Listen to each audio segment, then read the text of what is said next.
I was clinically dead for 10 to 13 minutes. They covered me up with a blanket. An angel came down and took me to the other side. So when my soul left me, I went to the other side. I was one with God. I could hear other angels, other beings talking. There is a whole realm on the other side of spirit guides, of angels, of deceased loved ones that want to help us here on earth. We have to remember to ask because of something called free will. We have a choice. They are willing and wanting to help us, but we just have to ask.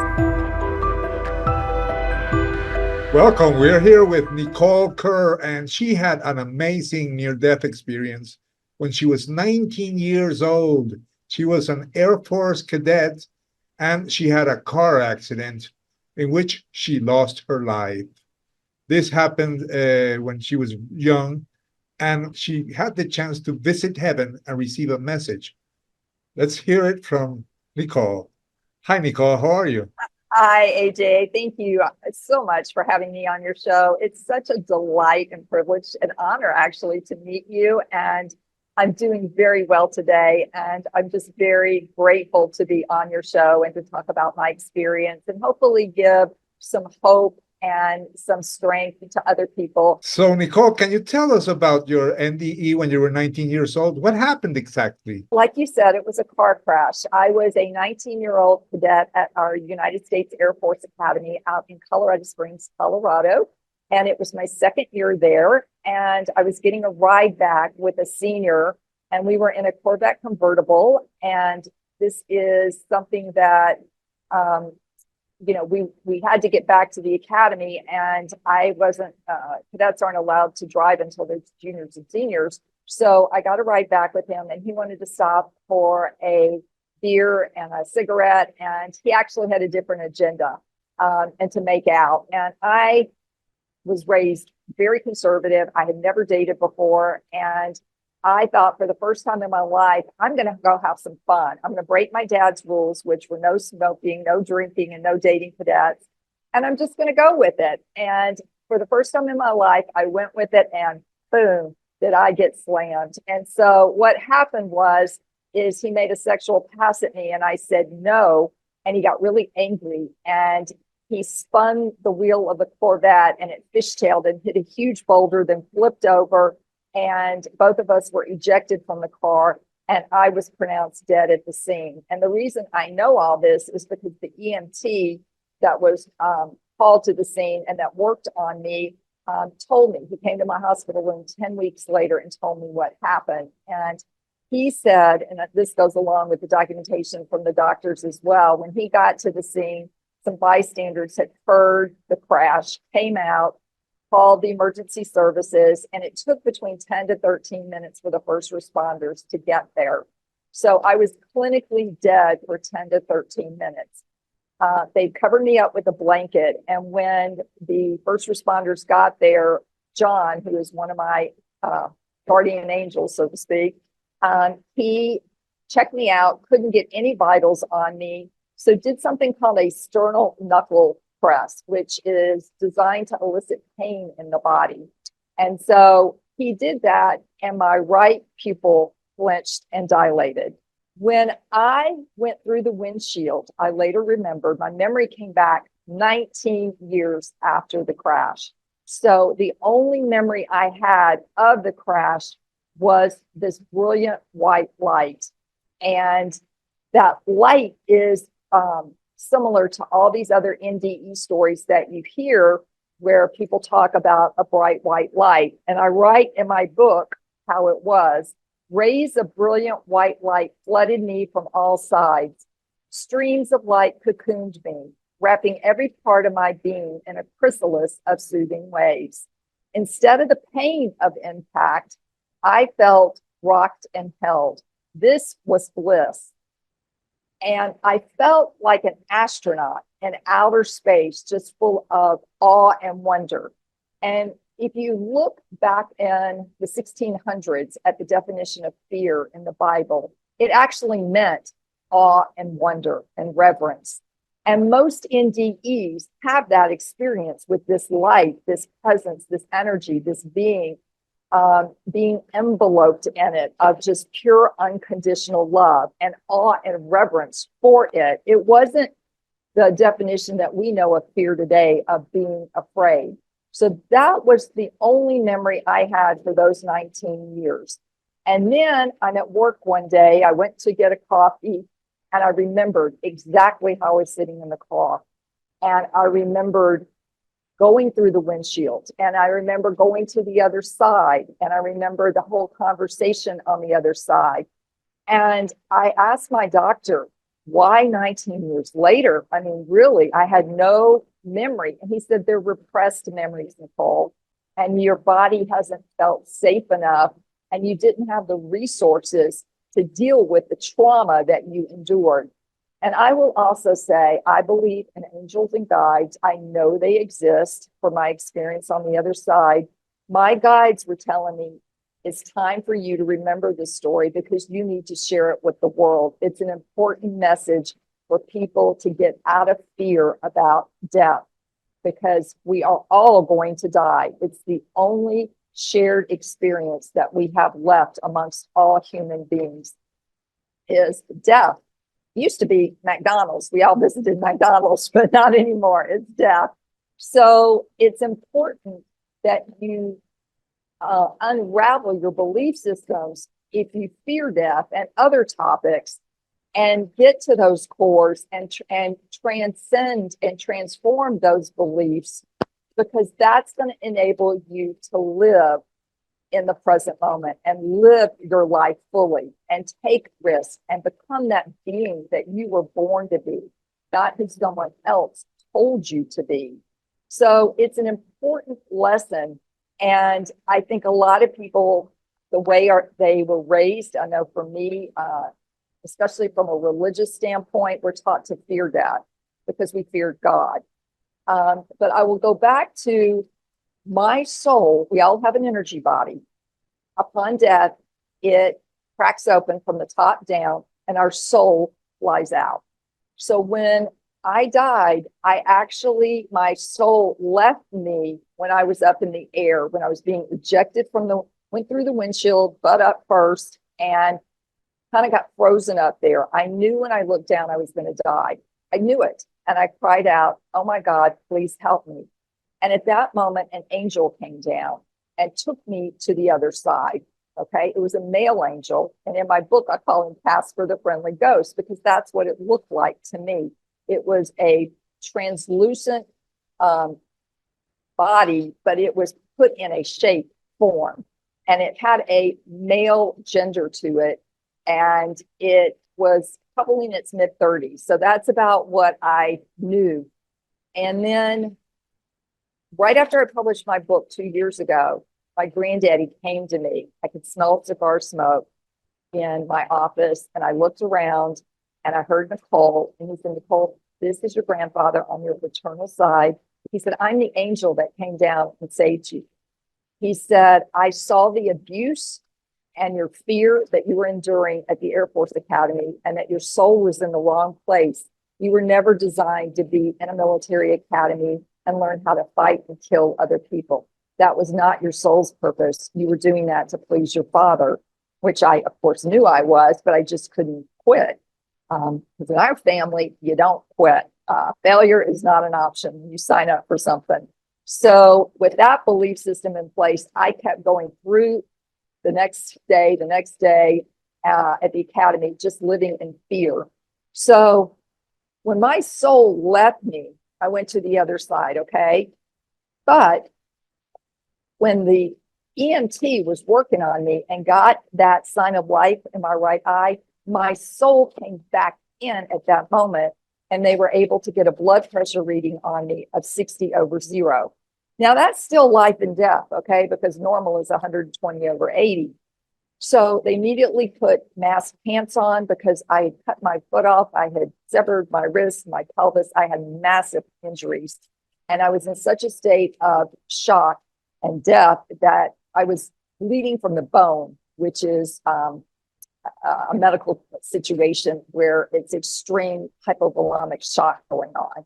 So they got me into the bus, started CPR immediately, and did CPR for 20 minutes.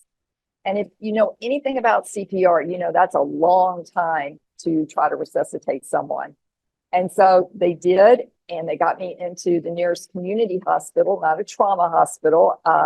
And the team of doctors on call that night happened to be a tremendous skill set that I needed. And their goal that night was just to stabilize me and to keep me alive. And it took them all night. The accident happened at 7:30 at night. It took them all night in the OR to do that.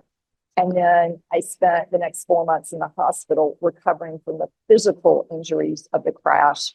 Then it took me decades to work on the mental and the spiritual aspects of it. So yes, I do have PTSD. Yes, I do have anxiety and depression, all of these conditions that come with a trauma that I had to learn to work through.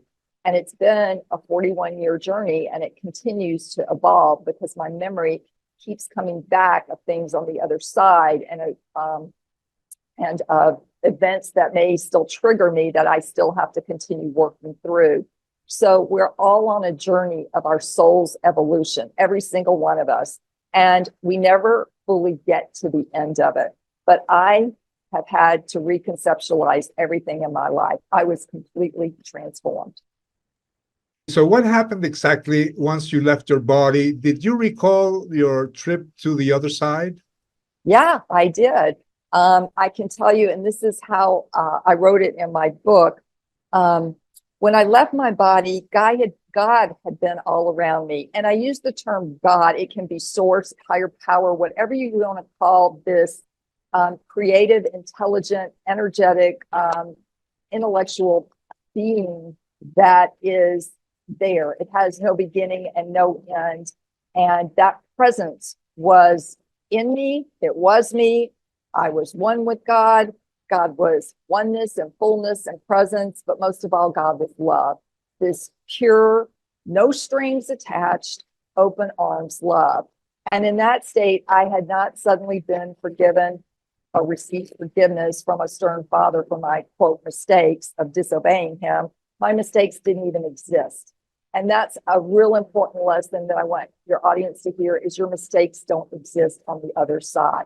There is no judgment. They never had. Nothing I had done on earth needed to be weighed or measured.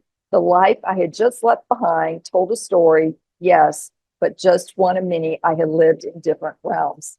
So my purpose was given to me directly by spirit to not be afraid of death. And while that seems quite simple, it has taken me almost 4 decades to understand what that looks like for me.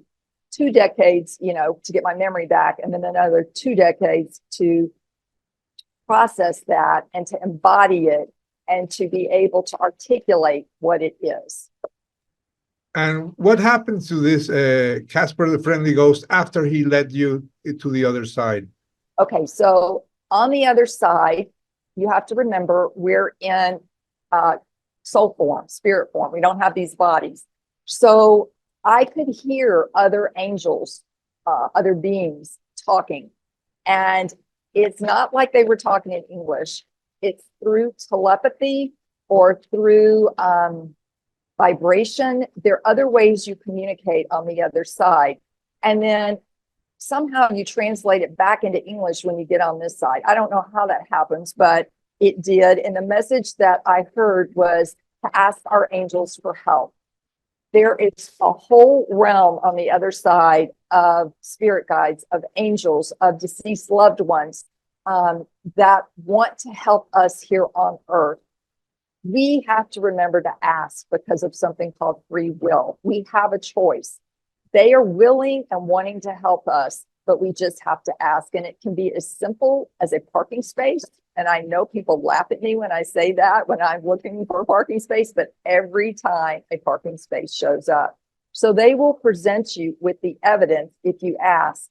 Now, I'm going to preface that by saying you have to be, you can't just ask for anything. I mean, this is like ask for your will to be done in situations. It's kind of like, I believe in prayer because prayer is a form of energy, but it's asking for the highest and greatest good to be done.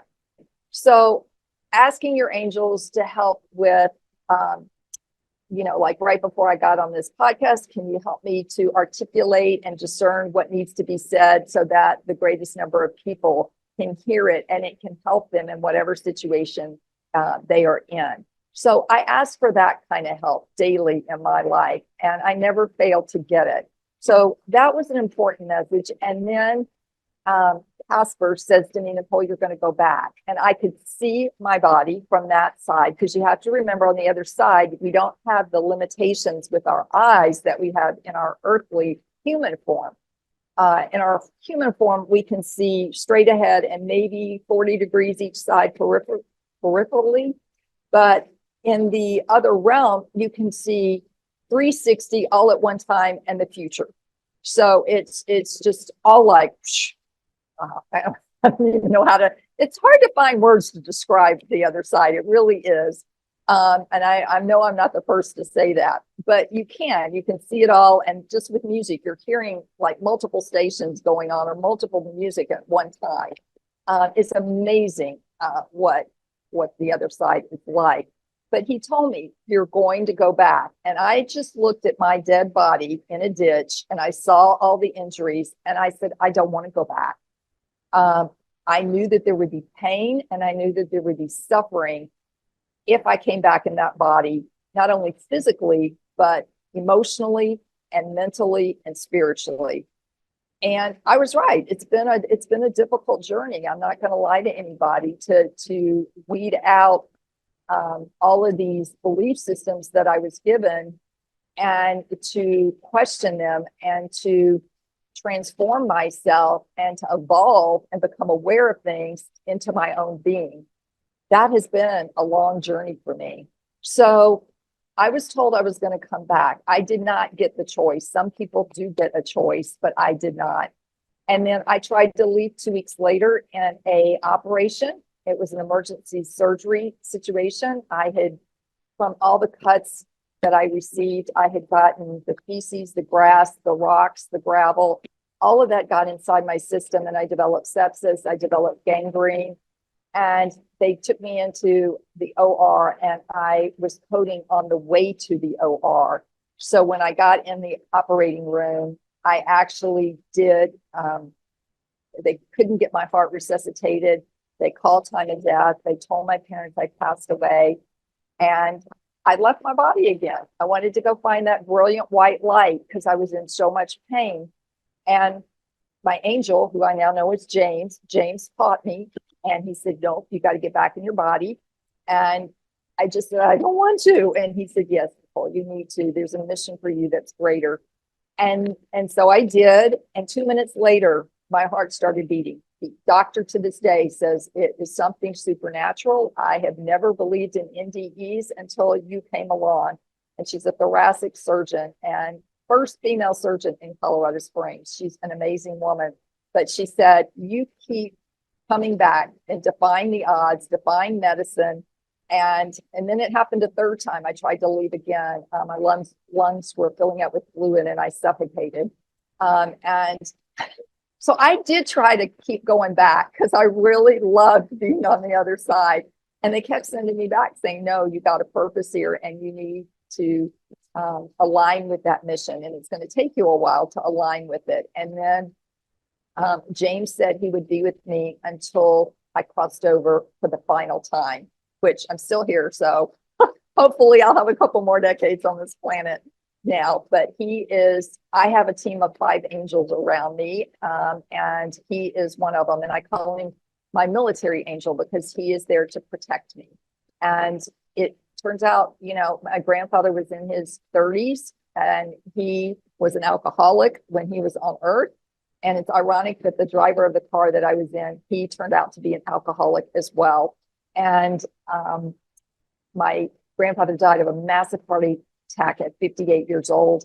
And he came to me when I was 58 years old to tell me that he was the one that was the angel that saved me. So it's a cool story, and I have a special place in my heart now for him and for our relationship, because he still talks to me now.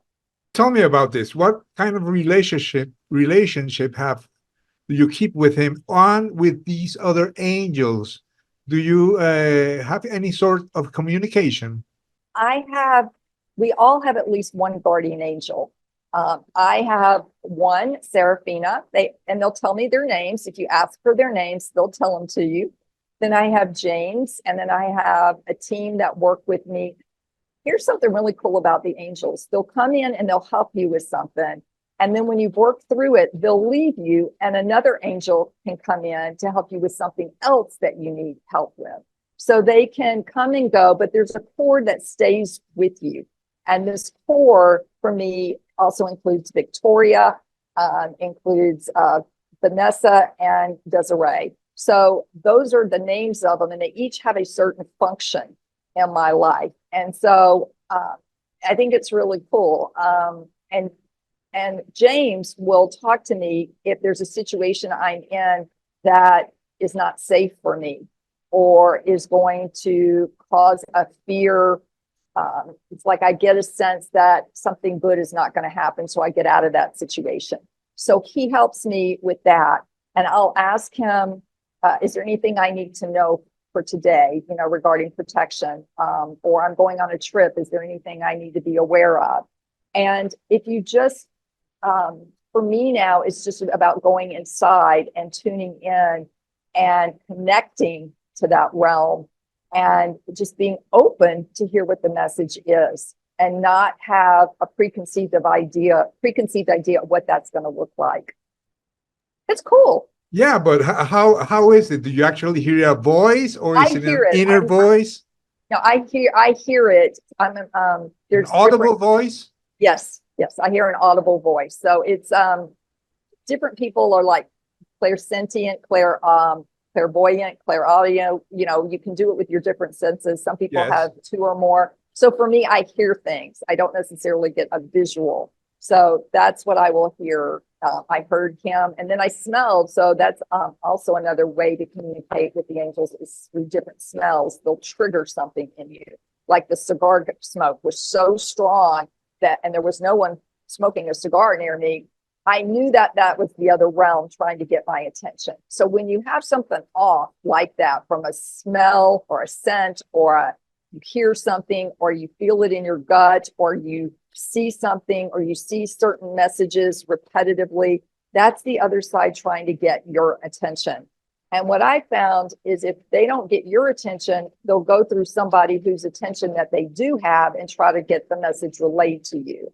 You also mentioned that when you were in your first NDE, you could see, you had 360-degree vision, but you could also see the future. What was your experience with that? I just knew I could, but I didn't. When I came back to Earth, you forget all that. See, my memory just went away for 20 years. And now, like, I remember there were different colors, but I can't for the life of me pull up the colors that are not part of our current color wheel, but there are other colors. I just know it, so these things, but you don't have the memory to be able to say, okay, here's what I knew, or here's what I was told. I just knew I had to come back and be a light worker, because my message and my story and the path that I'm on now needs to be put out there for other people to know they can do it too. And that God is not about judgment, and God is not punitive, and God is not, the wrath of God is not coming on you if you make a mistake or you do something bad or you break one of the rules of churches, that is not God at all. God is simply love. It's a love energy, and we're all one. Everyone and everything is connected. And this is something I wasn't taught growing up. I wasn't even taught what our soul is, AJ. I had no idea. All I knew, I grew up in the South, and I knew soul food and soul music, but I didn't know what our soul was. I know it could go to hell. I was taught about hell, and I feared that. But when you are living in a constant state of fear and worry, spirit can't get in to give you messages because you're so dense in this low vibration of fear and worry all the time. So it's so important to start addressing your fears. The other thing about fear is it's coming from your amygdala, that part of the brain that's always in fight, flight, freeze, right? Instead of our prefrontal cortex, which is our executive reasoning. So you got to get out of this part of your brain and get into this parasympathetic part in order to make decisions that are going to be for your highest and greatest good. You won't have clarity until you're starting to make them out of this part of your brain. And the other part of fear is when you want to control and fix somebody else, you are usually in fear. So that's a good trigger to notice about yourself. If you're wanting to try to fix your husband or your children or somebody like that, know that that's usually about your fear of something, and you need to address that fear instead of projecting it onto them. And usually when we're in fear, we are always looking at what's not working in our lives instead of what is working for us, because the universe is constantly working in our favor. But when we're caught up in fear and worry, we don't see it as that. We see the universe doing it to us. What would you tell someone who has the worst fear ever, the fear of death? What would you tell that person how to deal with that? Well, I would first of all have to go back and see, where is that belief originating? Is this a generational belief system that has to deal with your belief in God? And if so, you've got to address your relationship with God. And if you think that you're not going to heaven or you're not going to this beautiful place, that there's a possibility you would go, and you're scared that you may go to hell and you believe in hell, that's where you have to start unpacking those beliefs and those messages that were given to you as a little kid that you're still unconsciously running with that program, instead of being able to pull it apart and go, wait, that's an irrational fear. That doesn't make sense. Why would a God who created us in love, for instance, not let our pets go to the other side? Our pets, our furry friends, our feathered friends, they are on the other side with us, okay? You will see deceased loved ones over there. You will see deceased pets.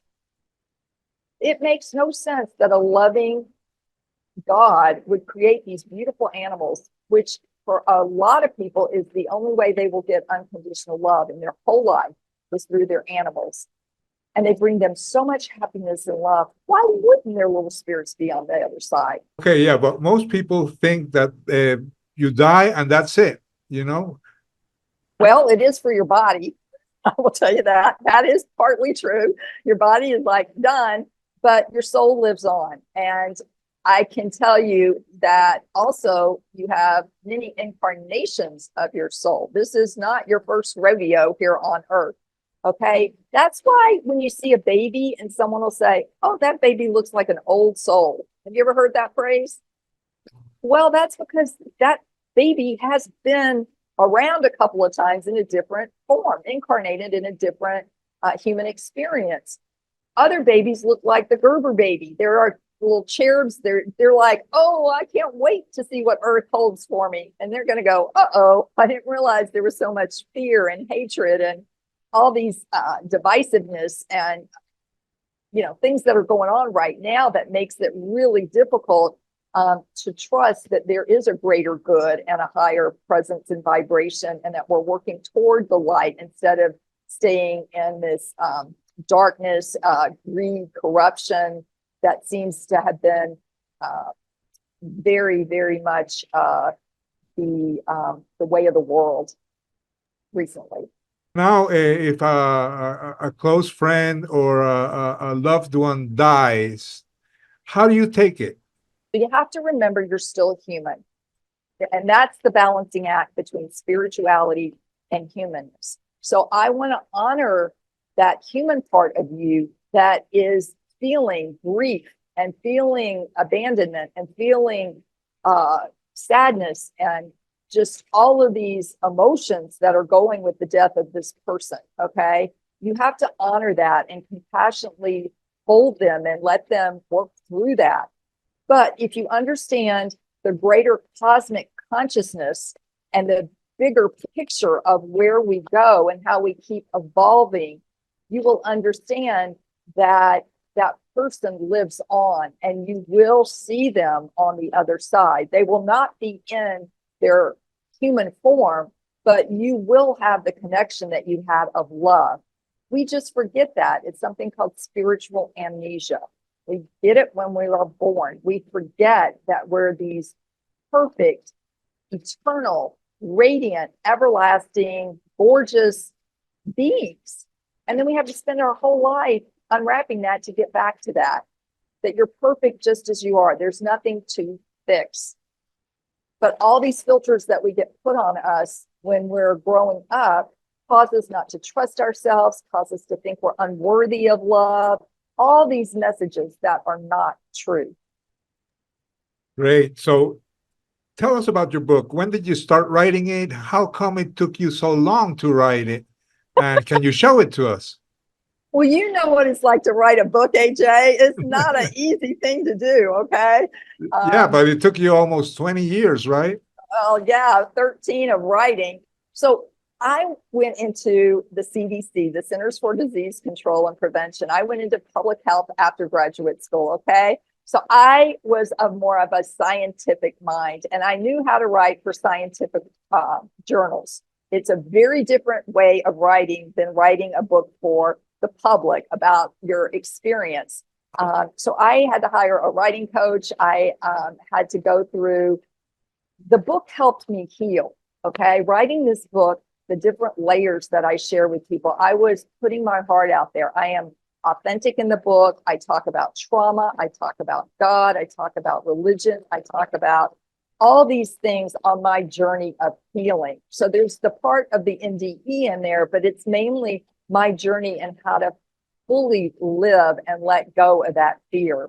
And it took me 13 years because I couldn't figure out an end. Okay. And then during COVID, I finally figured out the end, and the end will blow you away in the epilogue. It really will. And I went with a hybrid publishing. So that took us a while to do that. And then I did put it on Audible, and I did narrate it myself. And I had to go back into therapy again because it brought up more things. It's different to write it. You heal on one level writing. But when you speak your own story, that's another thing. Your voice, your throat chakra is opening up to speak your truth. Okay. And it may go against what a lot of other people believe, and especially my family growing up Southern Baptist and Lutheran. The message I got was goes against the belief system that I was raised in, and those churches still espouse that God is not only loving, but God is also one to be feared and is punitive and judgmental. And that's just not true. So I had put that out there, and I got a lot of backlash from my family about it, and which was really difficult to say, how can you say that? That's not true. The Bible says this, and the scriptures say that. And so it was really hard to deal with that. But then I did that. That took me 5 months. And then I listened to myself tell my story. So you're listening, you're getting it through another sensory input. Those three combinations, man, did I vibrate to another level once I embody my truth. And that's real different from just kind of being cut off at the neck and thinking emotions and thinking I felt this way. You know within your whole being that you experienced this and that you are transformed. And I will never go back to that person that I was at 19 years old. I can't. I am forever changed. Show us your book, and also tell us where people can buy it. Okay, here's my book. You Are Deathless. A near-death experience taught me how to fully live and not fear death. And I have to tell you up here with my credentials, along with being a dietitian, this one, BT, this is the best one for this experience because it's been there, done that. And there's no school that you can go to the other side, okay? You just have to look at all the lessons that have been compiled from the International Association of Near-Death Studies And most of us all agree on the same 10 lessons. And the first one is you don't die. And the last one is you will have a life review. You won't be judged on the other side, because bad and good are earth terms that we use to evaluate ourselves and others. On the other side, there's no bad. It's all good and greatness, okay? So there's no judgment to be held. So if we could learn to do that now, that would help a lot raise our vibrations, to not judge yourself. So it can be found on Amazon, Barnes & Noble, Kindle. Your independent bookstore can order it. It's on my website, www.nicolekerr.com, and it's also in Audible form. Well, thank you. This has been a great interview. Thank you so much. Have a wonderful day. This has been the A.J. Parr Spiritual Journalist Podcast. Please like, share, and subscribe.